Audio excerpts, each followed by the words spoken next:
Welcome back to our channel the economics hub. So students, आज से हम start करने वाले हैं हमारा क्लास 12th का सिलेबस, जो कि है हमारा मैक्रो इकोनॉमिक्स। जैसा कि आप सभी को पता है कि हमारे इकोनॉमिक्स में मेनली 2 बुक्स होती हैं, जिसमें से हमारी फर्स्ट बुक है macro economics and second book है इंडियन इकोनॉमिक डेवलपमेंट। आज जो हम टॉपिक स्टार्ट करने वाले हैं वो मैक्रो इकोनॉमिक्स का फर्स्ट चैप्टर है। एंड जिस बुक से हम अपना सिलेबस रन करेंगे वो है हमारी टी.आर. Jain and VK. औरी की बुक है, जिसके अकॉर्डिंग हमारे चैप्टर्स रहेंगे, हमारे टॉपिक्स रहेंगे। आज का जो हमारा सबसे फर्स्ट चैप्टर है that is introduction of macro economics.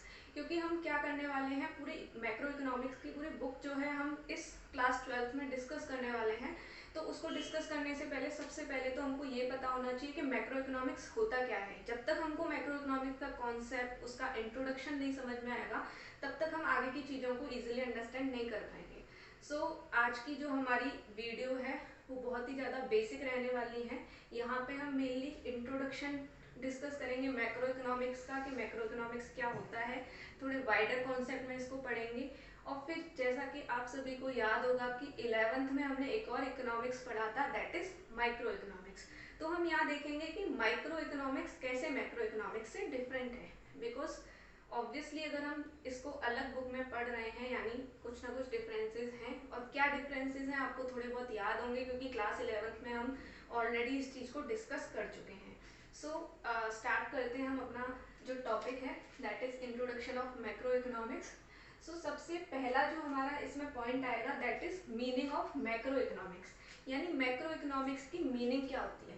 तो इसको इजीली अंडरस्टैंड करने के लिए हम क्या कर सकते हैं, सबसे पहले हम दिखाएंगे आपको कि मैक्रो इकोनॉमिक्स जो है ना वो क्या है, 2 वर्ड्स का कॉम्बिनेशन है। ओके, यानी macro economics is the combination of 2 words, that is macro plus economics. Okay, यानी जब हम इन 2 वर्ड्स को आपस में मिला देते हैं, कंबाइन कर देते हैं, तो हमारा एक वर्ड निकल के आता है मैक्रो इकोनॉमिक्स। सबसे इजी मीनिंग को अंडरस्टैंड करने के लिए हम क्या कर सकते हैं, इन दोनों को पार्ट्स में पहले अंडरस्टैंड करेंगे तो हमें इजीली मैक्रो इकोनॉमिक्स का मीनिंग समझ में आ जाएगा। देखो मैक्रो क्या होता है, एक ये मैक्रो का जो इंग्लिश मीनिंग होता है दैट इज लार्ज, यानी मैक्रो का मतलब क्या हो गया, large. Okay, macro means large. यानी अगर आपसे कोई पूछे कि मैक्रो का मतलब क्या होता है, तो आप क्या बताएंगे, लार्ज। इसी तरीके से माइक्रो का मतलब क्या होता है, स्मॉल। ओके, यानी हमने ये वर्ड जो है माइक्रो ऑलरेडी इंग्लिश में कई बार माइक्रो मैक्रो यूज किया होगा, अपने साइंस में यूज किया होगा। माइक्रो का मतलब क्या होता है, छोटा होता है, ठीक है, एज कंपेरिजन टू मैक्रो। कोई भी चीज अगर स्मॉल होती है तो हम उसको बोलते हैं माइक्रो, और मैक्रो का मीन्स क्या होता है, लार्ज। तो सबसे पहले हमको क्या समझ में आया कि मैक्रो इकोनॉमिक्स जो है हमारा वो 2 वर्ड से मिलके बना है, that is macro plus economics. Macro का मतलब क्या होता है, लार्ज। ओके, एंड इकोनॉमिक्स का मतलब क्या होता है, इकोनॉमिक्स की जो मीनिंग है वो हम ऑलरेडी हमारे क्लास 11th में डिस्कस कर चुके हैं, लेकिन एक बार मैं इसको यहाँ पे रिपीट कर देती हूँ। इकोनॉमिक्स में सबसे पहले क्या होता है, economics is a branch of social science. Okay, यानी हमारा एक जो मेन सब्जेक्ट है दैट इज सोशल साइंस। तो सोशल साइंस की एक ब्रांच की तरह जाना जाता है इकोनॉमिक्स को। ओके, क्योंकि हमें याद होगा कि हमने 9th और 10th क्लास में जो भी इकोनॉमिक्स पढ़ा है वो किस में पढ़ा है, सोशल साइंस में। 9th 10th में हमारी मेनली 4 बुक्स होती हैं, जिनमें से एक बुक होती है हमारी इकोनॉमिक्स। ठीक है, तो इकोनॉमिक्स क्या हो गया, एक ब्रांच हो गई सोशल साइंस की, यानी सोशल साइंस के अंदर ये आता है that deals with the human behaviours, that deals with the human behaviors। यानी हम जो है इकोनॉमिक्स में किससे डील करते हैं, ह्यूमंस के बिहेवियर से डील करते हैं। यानी हमारा इकोनॉमिक्स जो है वो कोई रॉकेट साइंस नहीं है। यहाँ पे हम मेनली अपने जो ह्यूमन बीइंग्स होते हैं, यानी हम खुद के बारे में और अपनी कंट्री में जो भी ह्यूमन बीइंग्स हैं उनके बारे में ही पढ़ते हैं।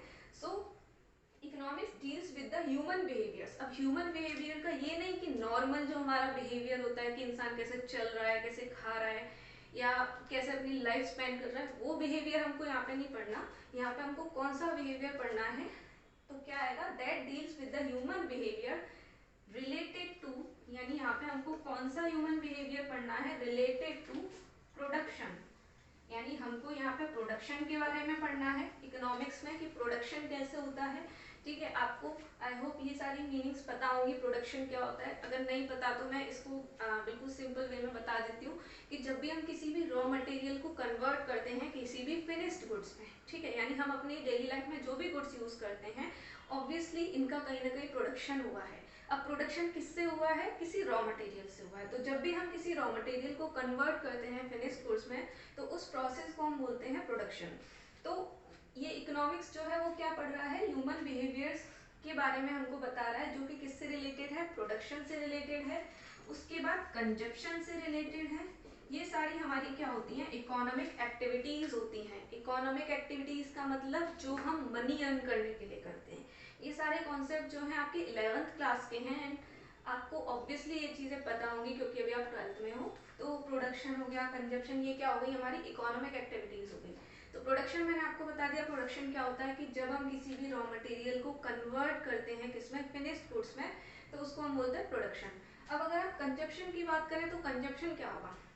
अब देखिए, एक प्रोड्यूसर जो होता है ना, वो जब भी कोई भी चीज़ें प्रोड्यूस करता है, गुड्स एंड सर्विसेज प्रोड्यूस करता है, तो उसका मेन मोटिव क्या है? ऑब्वियसली जब आप कोई काम कर रहे हो, कोई भी बिजनेस कर रहे हो, तो आपका मेन मोटिव होगा मनी अर्न करना। ओके, तो मनी अर्न आप कैसे करोगे? जब आप जो भी आपने प्रोड्यूस किया है उसको आप मार्केट में सेल करोगे। अब जो भी सामान आपने प्रोड्यूस किया उसको आप मार्केट में सेल कर रहे हो, तो उसको परचेज करने कौन आएगा? उसको यूज करने कौन आएगा? कंज्यूमर। ओके, सो कंज्यूमर से ही निकला आपका कंजप्शन, यानी कंज्यूमर जब किसी भी चीज को यूज करता है, जब हम किसी भी चीज को कंज्यूम करते हैं, यूज करते हैं अपनी नीड्स को सेटिस्फाई करने के लिए, that is known as the consumption. So economics में हम किसके बारे में स्टडी करते हैं? Production, consumption, then distribution. Okay, distribution का मतलब क्या हो गया कि प्रोड्यूसर से लेकर कंज्यूमर तक जो गुड्स एंड सर्विसेज को पहुंचाने का, ट्रांसफर करने का जो पूरा प्रोसेस होता है उसको हम बोलते हैं distribution. And then last one is exchange. अब एक्सचेंज का मतलब क्या होता है?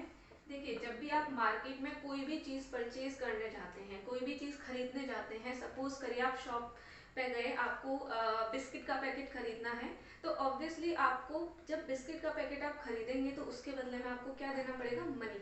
जो भी उस बिस्किट के पैकेट का प्राइस है वो आपको देना पड़ेगा। इट मीन्स यहाँ पे क्या हो रहा है कि जो प्रोड्यूसर है, ओके, जो प्रोड्यूसर है और एक कौन सा हो गया आपका? कंज्यूमर। अब जरूरी नहीं है प्रोड्यूसर ही सामान बेच रहा हो, आप नॉर्मल शॉपकीपर, प्रोड्यूसर कुछ भी बोल सकते हो।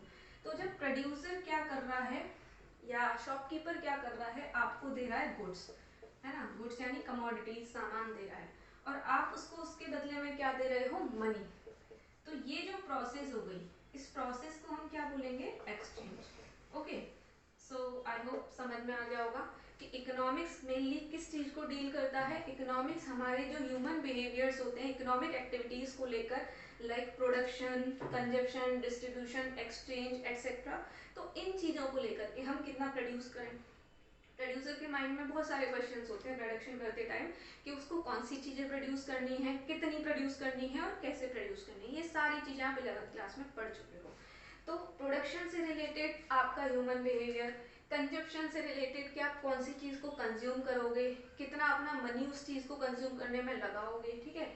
डिस्ट्रीब्यूशन कैसे होगा गुड्स एंड सर्विसेज का, एक्सचेंज किस तरीके से होगा, कंट्री में एक्सचेंज को मेंटेन कैसे किया जाएगा, मनी की सप्लाई कैसे होगी। तो ये सारी चीजें हम कहाँ पे पढ़ते हैं? इकोनॉमिक्स में। ओके, आई होप इकोनॉमिक्स का मीनिंग आपको क्लियर हुआ होगा। अब क्योंकि हमने क्या बोला था, मैक्रो इकोनॉमिक्स को हमने क्या किया? डिवाइड किया है दो टर्म्स में, मैक्रो प्लस इकोनॉमिक्स। तो अब आपको समझ में आ गया कि इकोनॉमिक्स क्या हो गया कि जब हम अपनी इकोनॉमिक एक्टिविटीज के बारे में स्टडी करते हैं तो उसको हम इकोनॉमिक्स बोलते हैं। तो जब हम सिंपल सी बात है प्रोडक्शन, कंजप्शन, डिस्ट्रीब्यूशन और एक्सचेंज, इसके बारे में लार्ज लेवल पे स्टडी कर रहे हैं। ओके, लार्ज लेवल का मतलब हो गया आप किसी पूरे मार्केट की स्टडी कर रहे हो, आप पूरी इकोनॉमी की स्टडी कर रहे हो। इकोनॉमी क्या? पूरे कंट्री का इकोनॉमिक सिस्टम। पूरे कंट्री का इकोनॉमिक सिस्टम मीन्स जहाँ पे पूरे कंट्री में प्रोडक्शन हो रहा है, कंजप्शन हो रहा है। तो जब आप पूरे इकोनॉमिक लेवल पे, लार्ज लेवल पे आप किसी भी चीज की स्टडी कर रहे हो तो उसको हम क्या बोलेंगे? Macro economics. ओके ना, क्योंकि लार्ज, मैक्रो का मतलब हो गया और इकोनॉमिक्स का मतलब मैंने आपको बता दिया। तो हम सिंपली अब मैक्रो इकोनॉमिक्स का मीनिंग क्या बोल सकते हैं?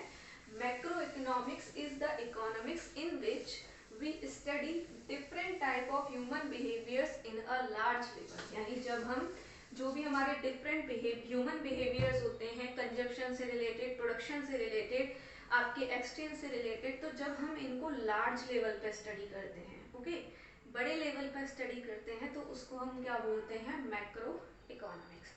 जब हमने उन्हीं दो मीनिंग्स को आपस में कंबाइन कर दिया, मैक्रो और इकोनॉमिक्स दोनों की मीनिंग को आपस में कंबाइन कर दिया, तो वही आपका क्या बन गया? Macro economics. So I hope macro economics का मीनिंग आपको समझ में आ गया होगा। सो हम क्या लिख सकते हैं? It studies the economic problems of a country at a large level. Okay, यानी जब हम लार्ज लेवल पे किसी भी कंट्री की इकोनॉमिक एक्टिविटीज को स्टडी करते हैं, इवेल्युएट करते हैं, डिस्कस करते हैं, तो उस कंक्लूड करते हैं, तो उसको हम क्या बोलते हैं? Macro economics. फॉर एग्जांपल, आपने क्या किया, अपने जो नेबरहुड में 4 to 5 शॉपकीपर्स हैं, जब आपने उन 4 to 5 शॉपकीपर्स की इकोनॉमिक स्टडी करी, ठीक है, एक आपकी कंडीशन ये हो गई। सेकंड कंडीशन क्या हो गई कि आपने अपने पूरे सिटी के जो भी शॉपकीपर्स हैं या जो भी पर्सन इकोनॉमिक एक्टिविटीज कर रहे हैं, उनकी इकोनॉमिक स्टडी करी। तो इन दोनों में मैक्रो इकोनॉमिक्स कौन सा होगा? जो बड़ा है वो मैक्रो इकोनॉमिक्स होगा। तो सिटी लेवल पे, यानी जब आप पूरे अपने शहर में इकोनॉमिक स्टडी कर रहे हो, तो ये लार्ज लेवल हो गया, यानी दैट इज मैक्रो इकोनॉमिक्स। और जहाँ पे आपने स्मॉल लेवल पे स्टडी किया, दैट इज माइक्रो इकोनॉमिक्स। ठीक है, तो सबसे बेसिक डिफरेंस माइक्रो मैक्रो में यही होता है कि माइक्रो इकोनॉमिक्स में हम इकोनॉमिक प्रॉब्लम को स्मॉल लेवल पे, इंडिविजुअल लेवल पे स्टडी करते हैं, और मैक्रो इकोनॉमिक्स में हम इकोनॉमिक प्रॉब्लम्स को लार्ज लेवल पे, यानी पूरे इकोनॉमी के लेवल पे, कंट्री के लेवल पे स्टडी करते हैं। ठीक है, तो मैक्रो इकोनॉमिक्स का मीनिंग समझ में आ गया। अब मैक्रो इकोनॉमिक्स में हम किसके बारे में पढ़ते हैं, किस चीज के बारे में हम मैक्रो इकोनॉमिक्स में डिस्कस करते हैं? तो इट डील्स विद, मतलब यहाँ पे हम वो सारी प्रॉब्लम्स डिस्कस करेंगे जो पूरे इकोनॉमिक सिस्टम को, पूरे कंट्री की इकोनॉमी को अफेक्ट करेंगी। So it deals with employment, यानी यहाँ पे हम एम्प्लॉयमेंट के बारे में पढ़ेंगे, और आप बोल सकते हो हम अनएम्प्लॉयमेंट के बारे में भी पढ़ेंगे। ठीक है, उसके बाद हम पॉवर्टी के बारे में भी पढ़ेंगे, क्योंकि पॉवर्टी जो होती है वो पूरे कंट्री के इकोनॉमिक सिस्टम को अफेक्ट करती है। इंफ्रास्ट्रक्चर के बारे में पढ़ेंगे। ये सारे टॉपिक्स हैं जो आप जो है मैक्रो इकोनॉमिक्स में या 12th में पढ़ने वाले हो इकोनॉमिक्स के अंदर। तो इंफ्रास्ट्रक्चर के बारे में पढ़ेंगे, बजट के बारे में पढ़ेंगे, ओके। उसके बाद मार्केट के बारे में पढ़ेंगे, एग्रीगेट डिमांड के बारे में पढ़ेंगे, एग्रीगेट सप्लाई के बारे में पढ़ेंगे। तो ये सारे कॉन्सेप्ट्स हैं जो हम पढ़ने वाले हैं अपने मैक्रो इकोनॉमिक्स में। ठीक है, सो मैक्रो इकोनॉमिक्स का मीनिंग हो गया। अब हम जो इसका सेकंड पार्ट है उसको हम डिस्कस करेंगे, दैट इज माइक्रो इकोनॉमिक्स, जो हमने कहाँ पे पढ़ा था? 11th क्लास में पढ़ा था। सो माइक्रो इकोनॉमिक्स को भी हम सेम क्या कर सकते हैं, 2 पार्ट्स में डिवाइड कर सकते हैं। ठीक है ना, यानी हमने क्या किया, मैक्रो इकोनॉमिक्स का मीनिंग लिखा, ऐसे ही हम लिख सकते हैं इसका मीनिंग माइक्रो इकोनॉमिक्स का मीनिंग। ओके, तो माइक्रो इकोनॉमिक्स के मीनिंग में भी हम क्या कर सकते हैं, एक तरफ आप क्या कर दो, माइक्रो लिख दो, और दूसरी तरफ आप लिख दो इकोनॉमिक्स। सिंपल है। इकोनॉमिक्स का मीनिंग मैंने आपको क्या बता दिया, economics is the branch of social science that deals with the human behavior that is related to production, consumption, exchange and distribution। यानी जब हम ह्यूमन बिहेवियर्स को डिस्कस करते हैं, प्रोडक्शन से रिलेटेड, डिस्ट्रीब्यूशन से रिलेटेड, एक्सचेंज से related, in short economic activities से रिलेटेड, तो वो हमारा इकोनॉमिक्स कहलाता है। अब वही चीज़ को हम कहाँ डिस्कस करें, स्मॉल लेवल पर, क्योंकि हमने क्या बताया, माइक्रो का मीनिंग क्या होता है, स्मॉल। तो सिंपल हो गया कि माइक्रो इकोनॉमिक्स में हम क्या कर रहे हैं, इकोनॉमिक प्रॉब्लम्स को स्मॉल लेवल पे स्टडी कर रहे हैं, और मैक्रो इकोनॉमिक्स में हम हमारी जो इकोनॉमिक प्रॉब्लम्स हैं उनको लार्ज लेवल पे डिस्कस कर रहे हैं। तो ये हमारा बेसिक डिफरेंस हो गया माइक्रो मैक्रो का। अब हम क्या करेंगे, डिटेल डिस्कशन पढ़ेंगे, यानी डिफरेंस पढ़ेंगे between micro and macro economics.